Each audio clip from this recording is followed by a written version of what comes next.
My mother-in-law read my private therapy files about my miscarriage and shared them at Christmas dinner with 23 family members, so I went no contact. That was 3 years ago. She still sits outside my new house every Sunday morning with fresh flowers. I've been with my boyfriend for 5 years now since we first got together. He's really tight with my family and always shows up for our important events. My sister's been dating her fiancé for 2 years and they got engaged 6 months ago. She is the type of girl who has dreamed of getting married since she was a little girl. It didn't matter who proposed, she just wanted to be married. In the beginning of her relationship, she tricked me into going on a double date with her fiancé and his brother. She had said it was dinner with her and a friend, and it was most definitely not. The brother kept making very inappropriate passes at me the whole time, and I told him I had a boyfriend and the whole situation made me uncomfortable. At dinner, while I was going to the bathroom, fiancé's brother followed me and tried to touch me. I told my sister, but she sided with her fiancé's brother and didn't believe me. At their engagement party, my boyfriend noticed that the brother wouldn't stop staring at me, and we tried our best to avoid him. Every time I have seen this guy, he has been weird towards me. My sister wanted me, my twin, and 2 brothers at her wedding. The wedding is supposed to be next month in the beginning of May. My sister just told me that I'm going to be walking down the aisle with her fiancé's brother. I told her that he makes me uncomfortable and he touched me. I said that I thought I would be walking with my own brother. Apparently, this is something her fiancé is insisting on, and she wants to make him happy. Seems like a pretty weird thing to insist,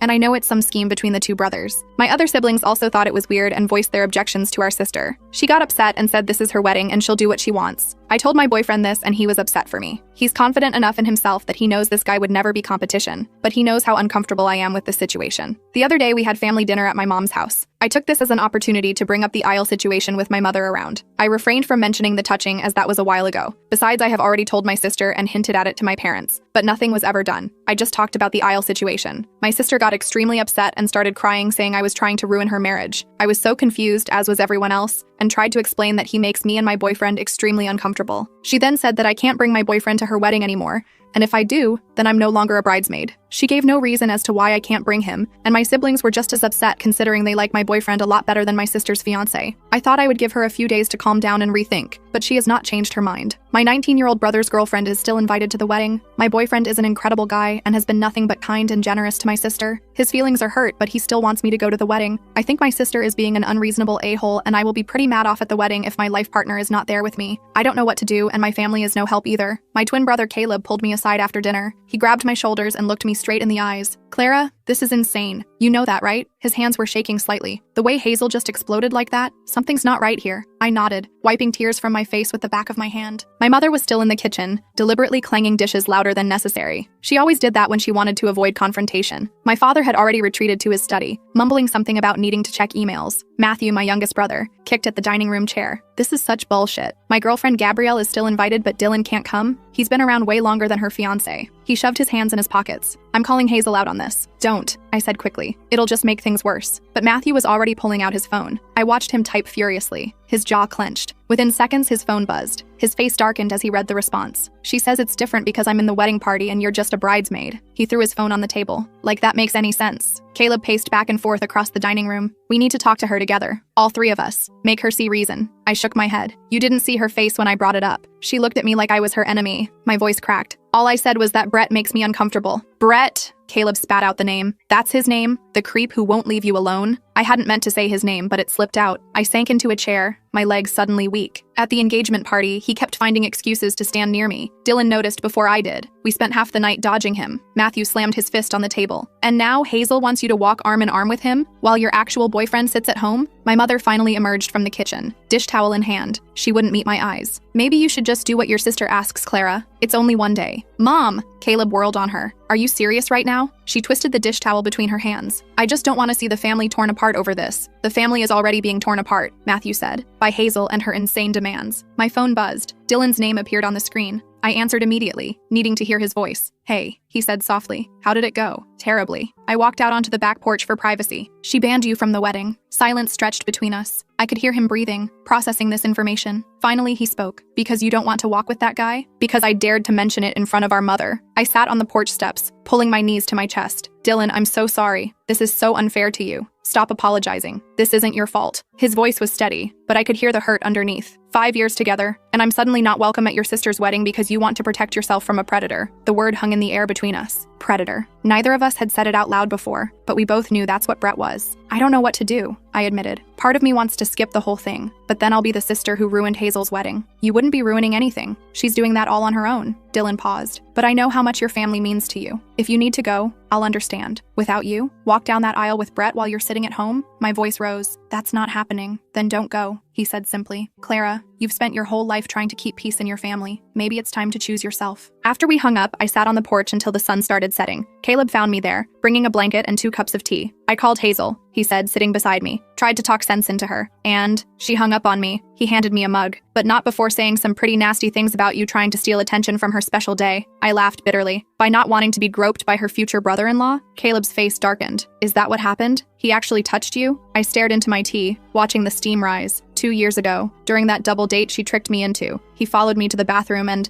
I couldn't finish the sentence. Jesus, Clara. Caleb set down his mug hard. And Hazel knows this? I told her that night. She said I must have misunderstood his intentions. The memory still stung. Said Brett told her I came on to him. That's complete bullshit. Caleb was on his feet again, pacing. We need to tell Mom and Dad the whole story. I tried hints before. They didn't want to hear it. I pulled the blanket tighter around myself. Nobody wants to believe that Hazel's perfect wedding involves forcing me to walk with my assaulter. The word felt strange in my mouth. Assaulter. But that's what he was. Over the next few days, my phone exploded with messages. Extended family members suddenly had opinions about my selfishness. Apparently, Hazel had been calling everyone, painting me as the villain who was jealous of her happiness. My aunt texted, "Your sister only gets one wedding day. Can't you put aside your feelings for a few hours?" My cousin wrote, "I heard you're causing drama about the processional. That's pretty petty, Clara." Each message felt like another weight on my chest. I showed them to Dylan when he came over for dinner. "This is insane," he said, scrolling through the texts. "She's turned the entire family against you. Not everyone." I gestured to the living room where Caleb and Matthew were setting up a movie. The boys are on my side. 3 against the rest of the family. Dylan set down my phone. "Those aren't great odds." Matthew overheard and came over. "Actually, I've been doing some digging. Gabrielle's cousin went to college with Brett. She says he had a reputation for being handsy at parties." My stomach turned. Of course he did. "There's more," Matthew continued. "Gabrielle heard from her cousin that Brett's been telling people at their engagement parties that he and Clara have history." Dylan's face went rigid. "He's telling people what?" "Yeah, apparently he makes it sound like they had a thing." Matthew looked disgusted. Gabrielle didn't want to say anything before, but after what happened at dinner, she thought Clara should know. I felt sick. Brett was creating a narrative where something consensual had happened between us, setting the stage for more lies. "I need to confront Hazel with this," I said, standing up. "No," Caleb put a hand on my shoulder. "Let me and Matthew do it. If it comes from you, she'll just say you're making things up." They left that evening to meet Hazel at her apartment. I paced my living room while Dylan tried to distract me with work stories. 2 hours later, my brothers returned looking defeated. "She wouldn't even let us in," Caleb said. "Talk to us through the door chain." Matthew threw himself on my couch. "She said Brett already told her about the history thing. Claims you led him on at the double date and now you're embarrassed about it." "That's not what happened," I shouted, surprising myself with the volume. "We know," Caleb said gently, "but she's choosing to believe him, or at least pretend she does." Dylan wrapped his arms around me as I started to cry. Not delicate tears, but angry, frustrated sobs. 5 years of being the peacekeeper, of swallowing my words to keep everyone happy, and this was where it led. My phone rang. "Mom, Clara, you need to apologize to your sister," she said without preamble. "This has gone too far." "Apologize for what?" I put her on speaker so everyone could hear. "For not wanting to walk with someone who assaulted me? Don't be dramatic. Your sister says it was a misunderstanding." "Mom, he followed me into a restaurant bathroom and put his hands on me. That's not a misunderstanding." Silence. Then, "That was 2 years ago, Clara. Can't you move past it for your sister's sake?" I hung up. The next morning, I woke up to more texts, this time from Hazel herself. "If you really cared about my happiness, you'd stop making this about you. Brett is going to be family. You need to get over yourself. I can't believe you're trying to ruin my wedding over some supposed incident from years ago." That last one made me see red. Supposed incident. I screenshot every message and sent them to my brothers. Within minutes, they were both calling me. "That's it," Caleb said. "I'm done trying to reason with her." "Same," Matthew added. "If she wants to prioritize that creep over her own sister, that's on her." But even with their support, I felt torn. The wedding was 3 weeks away. RSVPs had been sent. My bridesmaid dress hung in my closet, a lavender reminder of happier times when Hazel and I would plan our dream weddings together. Dylan found me staring at the dress one evening. "You don't have to decide right now," he said, wrapping his arms around me from behind. "The wedding is in 3 weeks, and you can decide the morning of if you want." He kissed my temple. "Whatever you choose, I support you. Even if I go without you?" His arms tightened slightly. Even then, though I'd be lying if I said it wouldn't hurt, I turned in his arms to face him. "It's not fair. You've been to every family Christmas, every birthday, every celebration for 5 years. You helped my dad fix the deck last summer. You taught Matthew to drive stick shift. And now you're banned because I won't walk with someone who hurt me. Life isn't fair," he said simply. "But that doesn't mean you have to accept it." 2 weeks before the wedding, I made one last attempt. I texted Hazel asking to meet for coffee, just the two of us. To my surprise, she agreed. We met at our old favorite cafe, the one where we used to study in college. She looked tired, stress evident in the dark circles under her eyes. Planning a wedding is exhausting, she said by way of greeting. I nodded, ordering my usual latte. We sat in awkward silence until our drinks arrived. Hazel, I started carefully, I need you to understand what Brett did. Stop. She held up her hand. I don't want to hear another word about ancient history. 2 years isn't ancient history. It is when you're trying to destroy my relationship. Her voice rose, causing other patrons to stare. Do you know what position you're putting me in? My fiance's family already thinks you're difficult because you wouldn't give Brett a chance. I have a boyfriend. Why would I give Brett any kind of chance? That's not the point. She stirred her coffee aggressively. The point is, you're making me choose between my sister and my future family. No, you're choosing between your sister's safety and your fiance's brother's feelings. I leaned forward. Hazel, he assaulted me. He tells people we have history. He stares at me at every family event. And you want me to walk arm in arm with him while my actual boyfriend is banned from attending? Dylan is not banned, she said primly. You're choosing to exclude him by being difficult about the processional. That's the same thing. She stood abruptly. I'm done discussing this. You can either be my bridesmaid and follow the processional I've planned, or you can stay home. But stop trying to manipulate me with your victim complex. She left me sitting there, coffee growing cold, her words echoing in my ears. Victim complex. That night, I made my decision. I called Dylan first. He answered on the second ring, and I could hear the concern in his voice before I even spoke. I'm done, I said, my voice surprisingly steady. I'm not going to the wedding. Are you sure? He asked gently. I don't want you to regret this later. The only thing I'd regret is walking down that aisle with Brett while you're sitting at home. I gripped my phone tighter. She called it my victim complex. Can you believe that? Dylan was quiet for a moment. When he spoke, his voice was tight with controlled anger. She's gaslighting you. You know that, right? I did know. But hearing him say it out loud made it real in a way that hurt more than I expected. The next morning, I woke to find Caleb and Matthew already at my apartment. They'd let themselves in with the spare key and were making breakfast in my kitchen. We figured you might need moral support, Caleb said, flipping pancakes. And food. Matthew was scrolling through his phone, his expression darkening with each swipe. Hazel's been posting on social media about ungrateful family members trying to sabotage her happiness. She's not naming names, Caleb added quickly, seeing my face. But anyone who knows the situation knows she means you. I sank onto a bar stool at my kitchen counter. I haven't even told her I'm not coming yet. She's preempting, Matthew said, getting her version out there first. My phone buzzed. A text from my cousin Rachel. Saw Hazel's posts. What's really going on? Before I could respond, another text came through, then another. Within minutes, my phone was lighting up with messages from extended family,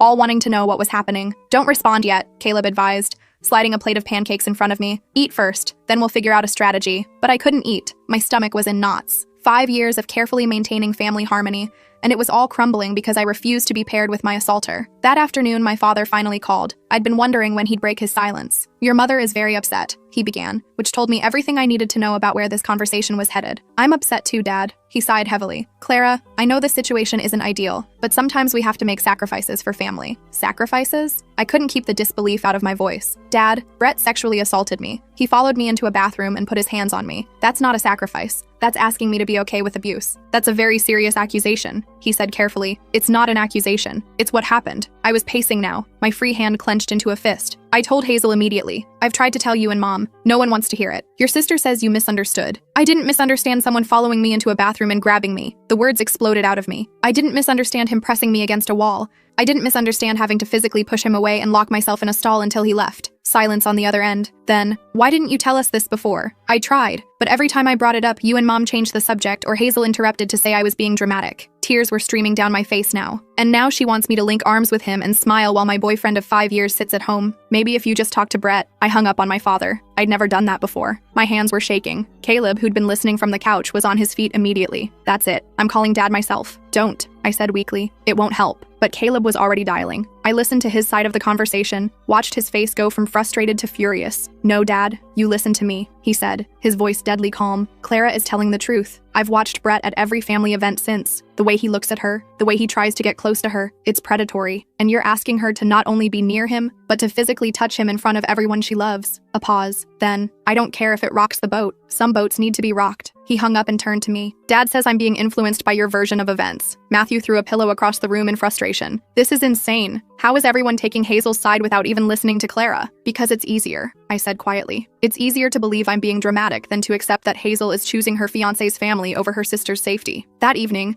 Dylan came over after work. He found me surrounded by printed screenshots of text text messages, trying to organize them chronologically. "What's all this?" he asked, setting down his laptop bag. "Evidence," I said, "in case I need to explain to people why I'm not at the wedding." He sat down beside me, picking up one of the papers. It was the screenshot of Hazel's text about my supposed incident. "You don't owe anyone an explanation," he said gently. "I know, but I also know how this family works. If I don't have receipts, I'll be painted as the sister who was jealous of Hazel's happiness and skipped her wedding out of spite." Dylan pulled me against his side. "Have I told you lately how proud I am of you? For what? For causing family drama 3 weeks before my sister's wedding? For standing up for yourself? For refusing to be silenced? For choosing your safety over keeping the peace?" He kissed the top of my head. "I know how hard this is for you." The next few days were a blur of family politics. Aunts and uncles called, each trying to mediate. Most of them started with some version of, "I'm sure this is all a misunderstanding." My Aunt Linda was the worst. "Clara, dear, you know how men can be. Sometimes they're just more affectionate than we're comfortable with. That doesn't make them bad people." He followed me into a bathroom, Aunt Linda. Well, maybe he just needed to use the facilities too. It was the women's bathroom. That shut her up,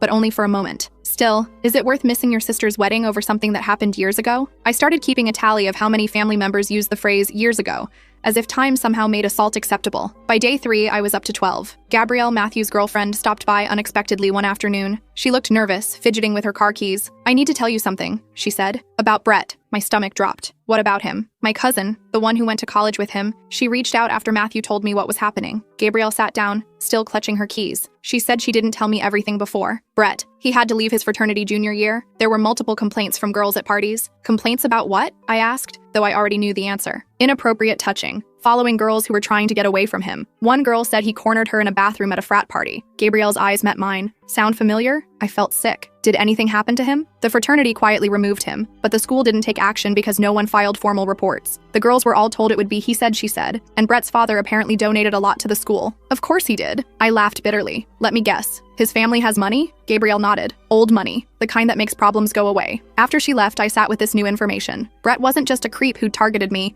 He was a serial predator who'd been protected by wealth and privilege, and my sister was marrying into that family. I called Caleb immediately. "We need to tell Hazel about Brett's history." "She won't believe it," he said. "You know she won't. We have to try." So we did. Caleb, Matthew, and I went to Hazel's apartment that evening. This time she let us in, though her fiancé was conspicuously present. "We have information about Brett that you need to hear," Caleb began. Hazel's fiancé, Dylan, immediately tensed. "If this is another attempt to slander my brother, it's not slander if it's true," Matthew interrupted. "He was kicked out of his fraternity for assaulting multiple women." "That's a lie," Dylan said flatly. "Brett left the fraternity because he was too busy with his studies." "Gabrielle's cousin was there," I said. "She knows girls who filed complaints." "Gabrielle's cousin?" Hazel laughed. "How convenient. A friend of a friend of a friend says something bad about Brett just when Clara needs ammunition against him." "This isn't ammunition," I said, frustration building. "This is a pattern of behavior. He did to those girls exactly what he did to me. What he allegedly did to you," Dylan corrected. "Brett told me what really happened that night. You came on to him, he politely declined because you had a boyfriend, and now you're embarrassed about it." "That's not what happened." I stood up, my whole body shaking with anger. "He followed me into the women's bathroom and grabbed me." "The women's bathroom?" Dylan smirked. "Brett would never do that. He's too much of a gentleman." "Your brother is a predator," Caleb said bluntly. "And if you can't see that, get out," Hazel said quietly. "All of you.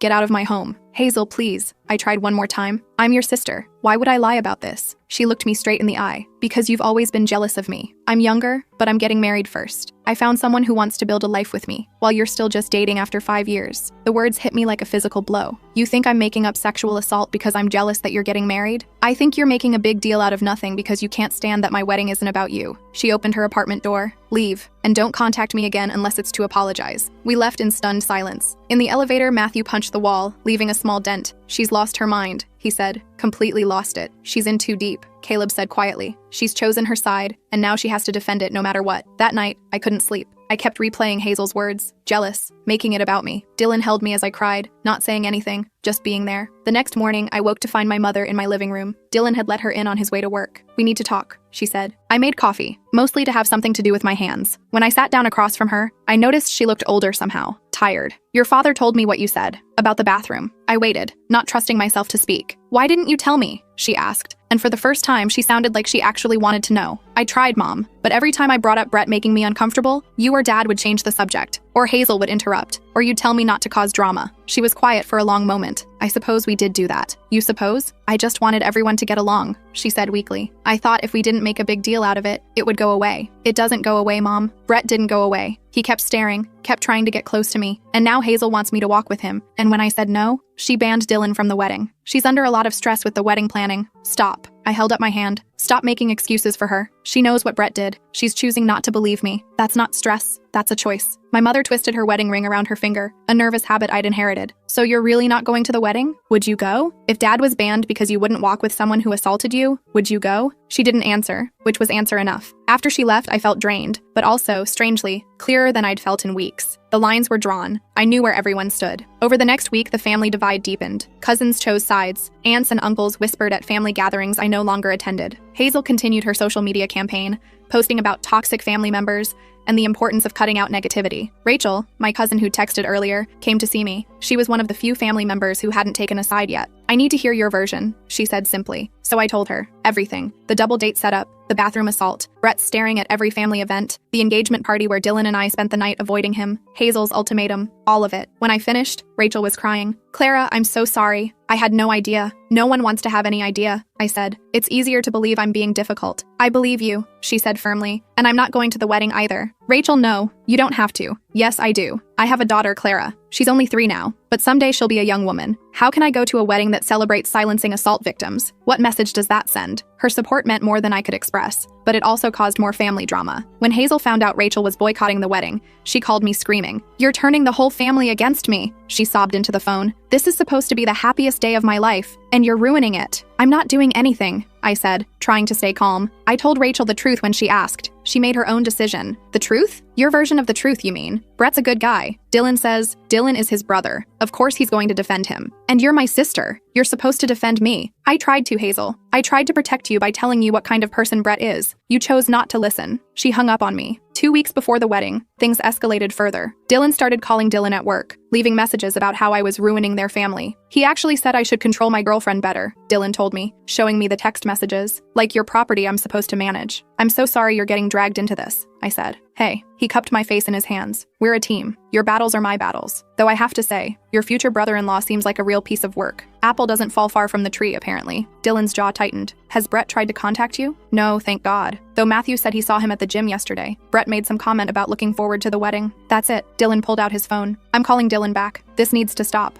I listened as Dylan very calmly, very firmly told Dylan that any further contact from him or Brett would result in legal action. The threat of lawyers seemed to work. The calls stopped. But the family pressure didn't. Every day brought new attempts at reconciliation, though they all followed the same pattern. I should apologize. I should be the bigger person. I should think of Hazel's happiness. No one suggested Hazel should think of my safety. 1 week before the wedding, Caleb and Matthew staged what they called an intervention. They showed up at my apartment with Chinese takeout and a bottle of wine. We've been thinking, Caleb said, unpacking the food. Maybe you should write Hazel a letter. Lay out everything one final time. Then at least you'll know you tried everything. What's the point? I asked. She won't believe me. The point is your own peace of mind, Matthew said. Years from now, you'll know you gave her every chance to make this right. So I wrote the letter. It took me 3 days and countless drafts. I laid out everything. The assault, Brett's continued behavior, my attempts to address it privately, her refusal to believe me, the unfairness of banning Dylan. I ended with, I love you, Hazel. You're my sister, and that will never change. But I cannot and will not put myself in a position where I have to touch the man who assaulted me. I cannot celebrate while my partner of 5 years is excluded for the crime of supporting me. If you change your mind, even at the last minute, we'll be there. But I won't sacrifice my safety and self-respect for anyone, not even you. I sent it to her email and waited. The response came within hours. Not from Hazel, but from Dylan. Your sister showed me your manipulative letter. It's clear you're mentally unstable and determined to destroy our happiness. You're no longer welcome at our wedding or in our lives. Any further contact will be considered harassment. I stared at the email, reading it over and over. Our lives. Like Hazel was already absorbed into Dylan's family, no longer an individual but part of a unit that didn't include me. That's that then, I told Dylan, showing him the email. He read it, his face darkening. Mentally unstable? They're really going all in on the gaslighting. I'm done, I said, and I meant it. I tried. My conscience is clear. The final week before the wedding was surreal. Family members made last-ditch efforts to change my mind. My bridesmaid dress hung in the closet like a ghost. Hazel blocked me on all social media,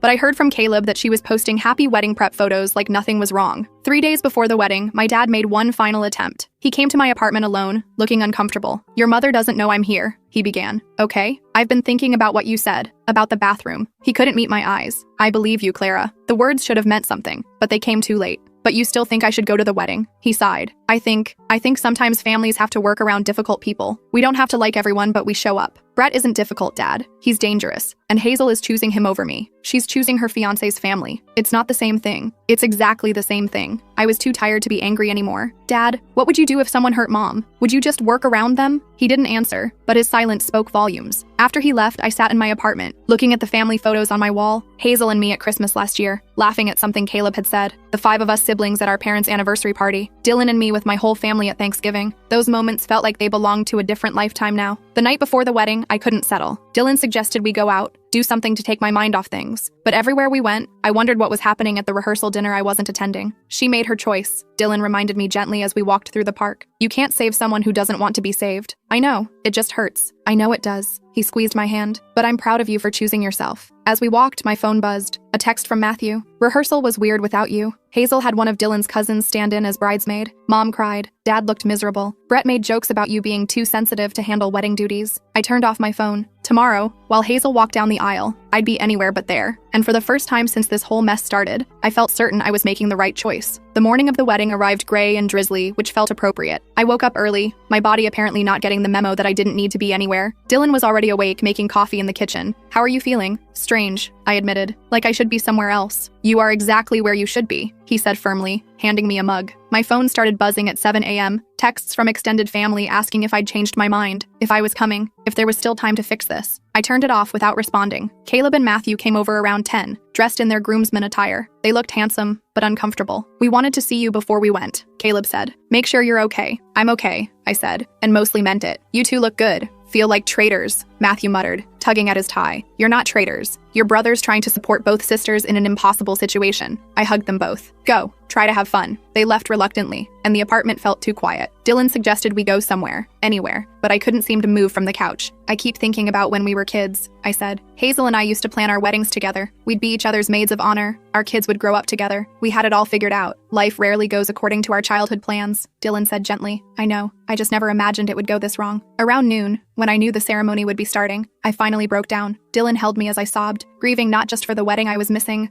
but for the relationship with my sister that might never recover. She chose him, I cried. She chose a predator and his enabling family over her own sister. She chose the illusion of a perfect wedding over the reality of who she was marrying into, Dylan corrected. And someday, she'll have to face that reality. As it turned out, someday came sooner than anyone expected. The reception was scheduled for 2 p.m. I knew this because Matthew had texted me the timeline weeks ago when we still thought I'd be there. At 2:15, my phone rang. Caleb. Clara, something happened. His voice was strained, barely audible over background noise. I sat up straighter. What's wrong? Brett cornered one of the servers during cocktail hour. Dylan's cousin Nathaniel saw the whole thing. The girl was trying to get past him to the kitchen, and he blocked her path, put his hands on her waist. Caleb lowered his voice. She's 19. The catering manager is threatening to pull his entire staff. My heart pounded. Where's Hazel? Getting her makeup touched up. She doesn't know yet. Dylan is trying to smooth things over with the catering company, offering them more money to stay quiet. Of course he is. I gripped Dylan's hand. Is the server okay? Shaken up. Nathaniel's girlfriend got her away from Brett and took her outside. The girl's manager wants to call the police, but Dylan is begging him not to. I heard shouting in the background. Caleb cursed under his breath. I have to go. The photographer just quit. Apparently Brett made comments about her appearance when she was setting up earlier. The line went dead. Dylan and I sat in stunned silence. 20 minutes later, Matthew called. You're not going to believe this. Rachel just caused a scene. Rachel's there? I thought she wasn't going. She came for the ceremony but skipped the cocktail hour. When she heard about the server, she stood up during Dylan's father's toast and announced what Brett did, in front of everyone. I covered my mouth with my hand. Oh God. Half the room is in chaos. Dylan's mother is screaming at Rachel. Dad's trying to mediate. Mom's crying. And Hazel ...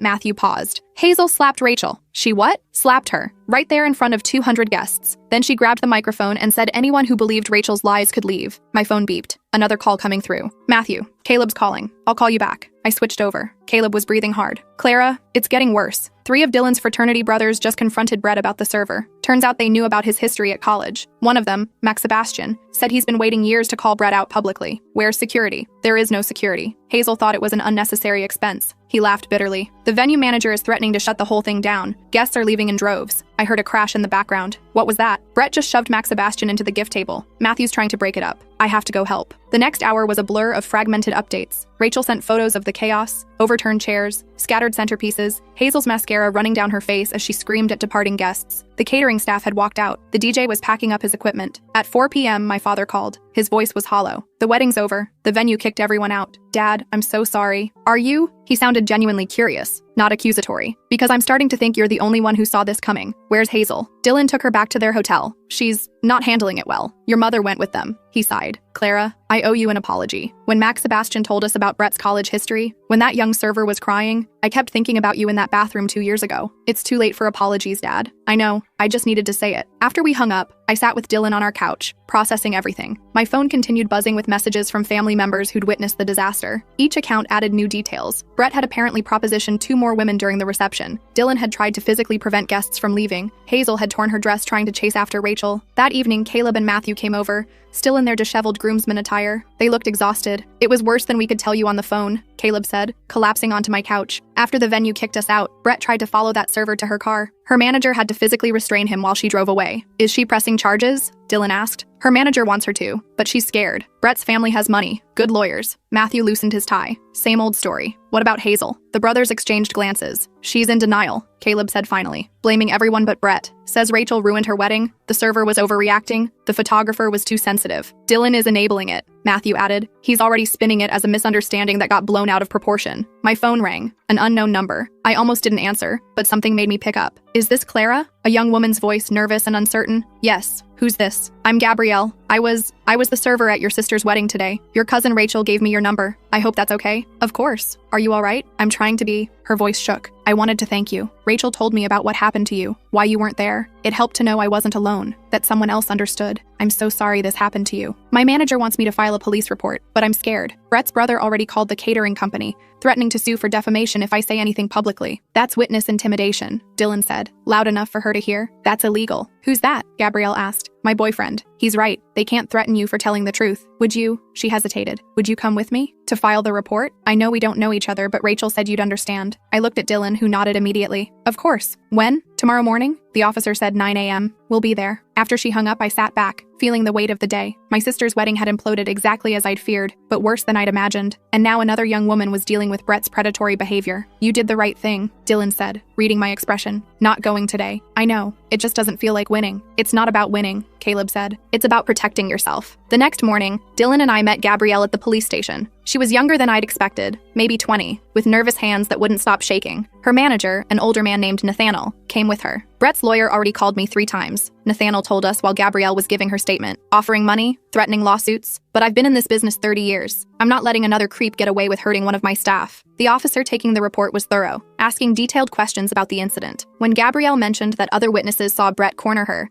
the officer's interest sharpened. Who else saw this? Dylan's cousin, some fraternity brothers, the photographer who quit. Gabrielle looked at me, and apparently he has a history of this behavior. I spent the next hour giving my own statement about the bathroom assault 2 years ago. It felt surreal, finally having someone in authority take it seriously. The officer took notes, asked follow-up questions, treated it like what it was a crime. As we were leaving, we ran into Max Sebastian in the parking lot. He'd come to give his own statement about what he'd witnessed at the wedding. I should have said something years ago, he told me, when Brett was doing this stuff in college. But we all just looked the other way, figured it wasn't our problem. And now? I asked. Now I have a daughter. She's only 2, but someday, he shook his head. I can't be the guy who stayed silent anymore. Over the next few days, more stories emerged. The photographer filed her own complaint. 2 guests came forward about inappropriate comments Brett had made. Rachel connected me with 3 women from Brett's college who were finally ready to speak up. Dylan's family tried damage control. They issued statements about misunderstandings and overreactions, but the truth had momentum now. The venue banned them from ever returning. The catering company blacklisted them. Wedding vendors across town shared warnings about the family. A week after the wedding, Hazel called me. First time since everything fell apart. Are you happy now? Her voice was raw from crying. My wedding is ruined, my reputation is destroyed, and it's all over social media. Hazel, no, you listen. Brett made some mistakes, but you've blown this completely out of proportion. 1 incident 2 years ago. It wasn't 1 incident. You know that now. You saw what happened at your own wedding. That server was flirting with him. She was 19 and trying to do her job. Just like I was trying to go to the bathroom when he cornered me. I kept my voice steady. And the photographer? The other guests who've come forward? Were they all flirting too? Silence. Then, Dylan says his brother is just friendly. People misinterpret. Hazel, stop. Please. You know the truth. You've always known. I have to go. Her voice was small. Dylan is calling me. She hung up. It would be the last time we spoke for months. The legal process moved slowly. Brett hired expensive lawyers who tried every trick to get the charges dropped. But Gabrielle held firm, supported by the other women who'd come forward. I attended every hearing, sitting in the gallery with Dylan and my brothers. Dylan stood by Brett, of course, paid his bail, hired his lawyers, posted on social media about his brother being falsely accused. Hazel echoed every word,